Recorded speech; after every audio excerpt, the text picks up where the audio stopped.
Terima kasih masih di Sapa Indonesia Pagi bersama saya, Mario Sarong. Saudara, petugas gabungan kembali menemukan jenazah korban kebakaran Glodok Plaza yang kemudian dibawa dalam satu kantong. Total sudah ada 9 kantong jenazah yang dibawa petugas ke Rumah Sakit Polri.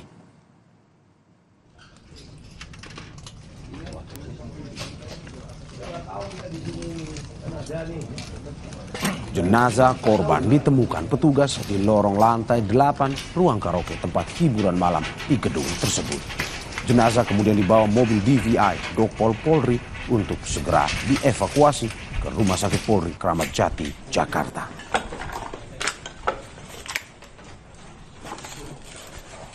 Kita tim gabungan yang dipimpin oleh Pak Kapolsek berhasil menemukan satu kantong jenazah mayat yang sudah diidentifikasi dan sudah dibawa ke rumah sakit. Dan setelah kita temukan di tim DPI yang dibawa ke Rumah Sakit Kramat Jati. Oke, satu kantong jenazah hari ini itu ditemukan di lantai berapa dan posisinya mungkin bisa dijelaskan di mana? Ketemunya di lantai 8 pas di lorong jalan di lantai 8. Jenazah yang ditemukan kemudian dievakuasi ke Rumah Sakit Polri untuk proses identifikasi. Total sudah ada 9 kantong jenazah yang tengah diidentifikasi. Sementara itu sudah ada 14 data antemortem yang dikirimkan keluarga. Dari hasil rekonsiliasi tim dokter RS Polri, proses identifikasi mulai mengerucut menjadi jenazah laki-laki dan perempuan.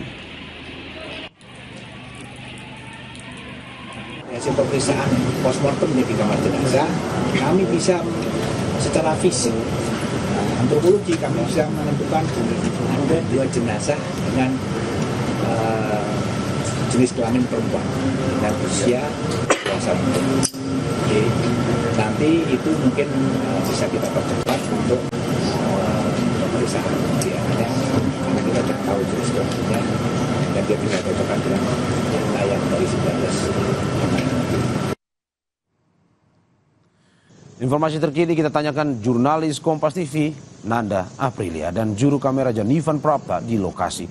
Selamat pagi Nanda. Sejauh ini total sudah berapa keluarga yang melaporkan data ke posko DVI?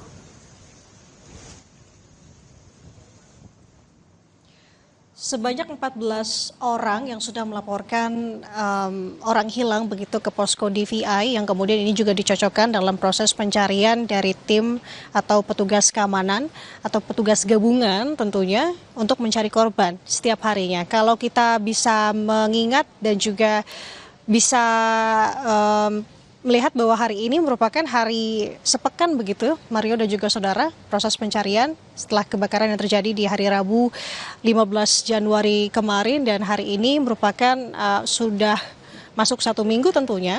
Nah, proses pencarian ini masih terus dilakukan, Mario dan juga saudara, mengikuti dari laporan-laporan dari keluarga hilang tadi, di mana kalau saya melihat pagi hari ini memang proses pencarian masih belum dilakukan.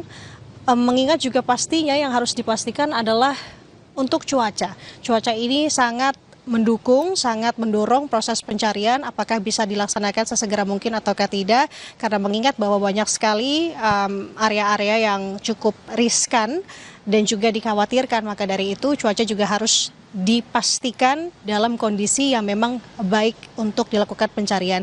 Juru kamera Kompas TV, Janivan Prapta akan menggambarkan kepada Anda situasi terkini di sekitar lokasi, saudara, bahwa tampak banyak puing-puing. Tentu ini menjadi salah satu faktor yang menyebabkan beberapa petugas kemarin sempat terkendala akibat adanya puing-puing besi dan juga puing-puing material yang memang disebabkan oleh bangunan yang terbakar habis di beberapa titik. Nah, ini juga Mario yang menurut penuturan yang kami kutip berdasarkan informasi dari pihak kepolisian bahwa pihak kepolisian juga bekerja sama dengan pihak pengelola gedung untuk kemudian pihak pengelola gedung juga mengerahkan pekerja ke lokasi untuk kemudian juga membantu proses pencarian dengan membuka akses untuk kemudian bisa mencari lebih luas lagi titik pencariannya. Dan informasinya bahwa tim pekerja itu akan dikerahkan hari ini, Mario dan juga saudara, yang dikerahkan dari pihak pengelola.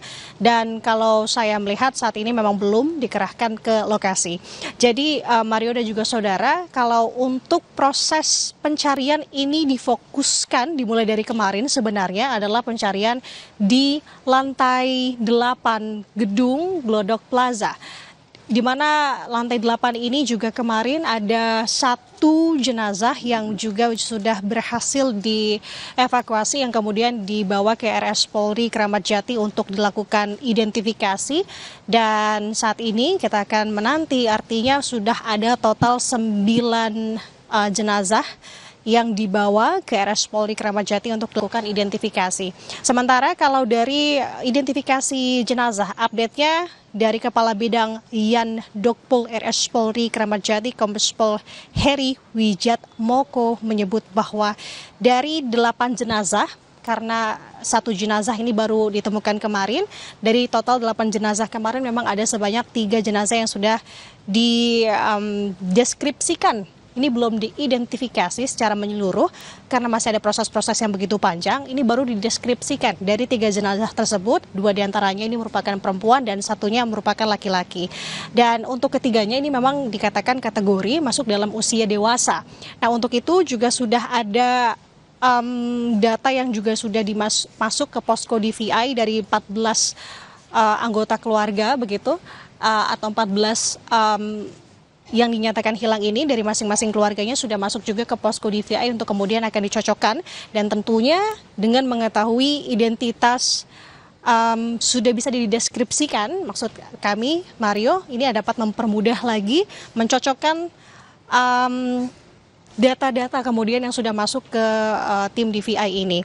Nah, yang perlu diperhatikan ini Mario dan juga saudara tentunya adalah bagaimana medan di lokasi, karena masih ada beberapa korban lagi yang juga masih belum ditemukan, mengingat juga saat ini bahkan sejak kemarin cuaca juga turun hujan di sekitar lokasi. Jadi ini benar-benar seksama diperhatikan oleh tim petugas gabungan untuk mencari kemudian di mana titik-titik yang diduga adanya korban di lokasi tersebut. Dan harapannya tentu dengan penambahan jumlah personil yang dikerahkan ke lokasi ini dapat mempermudah, mempercepat untuk mencari korban-korban yang masih dinyatakan hilang. Sementara demikian, Mario kembali ke studio. Ya, Anda sudah mengabarkan terkait dengan update pencarian korban hari ini. Lantas, apa kendala untuk pencarian korban dan butuh berapa lama identifikasi tersebut selesai dari informasi yang Anda dapatkan?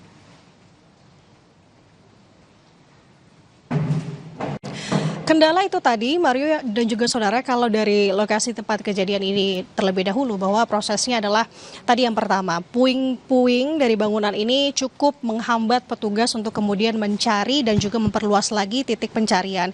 Nah, oleh karena itu pihak kepolisian bekerja sama dengan pengelola gedung ini saling bekerja sama untuk meminta pengelola gedung, tampaknya ada partisipasi di sini untuk kemudian menerjunkan personil juga agar bisa membuka titik-titik, memperluas lagi dengan tadi mengangkut-mangkut puing besi yang kemudian kalau kami lihat skema yang dilakukan saat ini adalah di lantai 7 gedung Glodok Plaza ini sudah bisa digunakan sebagai area titik kumpul.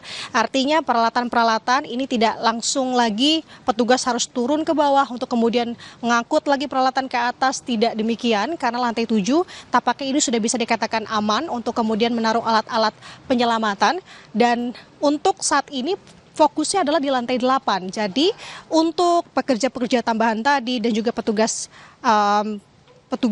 gabungan begitu ya dikerahkan di titik lantai 8, membuka akses lagi, menyusuri lagi, di mana nanti akan dibantu puing-puing besi tadi akan diturunkan ke lantai 7. Nah, begitu skema yang dilakukan dari kemarin sampai dengan rencananya hari ini, dan apakah juga akan berlangsung kemudian hari. Kita akan lihat nanti bagaimana update dan juga perbarui skemanya. Tapi untuk sementara memang skemanya seperti itu, proses pencariannya, penyisiran terus dilakukan, diperlebar lagi dengan bala bantuan yang semakin banyak. Tentu tadi harapannya adalah ini semua dapat secepatnya korban-korban yang masih dinyatakan hilang untuk kemudian bisa dilakukan proses evakuasi, kemudian diidentifikasi. Karena itu tadi Mario dan juga saudara, untuk ini baru tahap pertama, belum lagi nanti tahap setelah dibawa ke RS Polri Kramat Jati untuk kemudian dilakukan identifikasi. Ini butuh waktu sepekan karena tadi harus ada proses penyocokan data, di mana data-data tadi juga sudah diterima oleh pihak tim DVI dari pihak keluarga. Ini akan kita tunggu seksama dan juga laporan baik dari lokasi ataupun juga dari bagaimana hasil RS Polri Kramat Jati untuk melakukan identifikasi kepada korban-korban yang sejauh ini sudah berhasil ditemukan. Sementara demikian, Mario. Ya, terima kasih Nanda April dan juru kamera Janifan Prapta atas laporannya. Selamat bertugas kembali.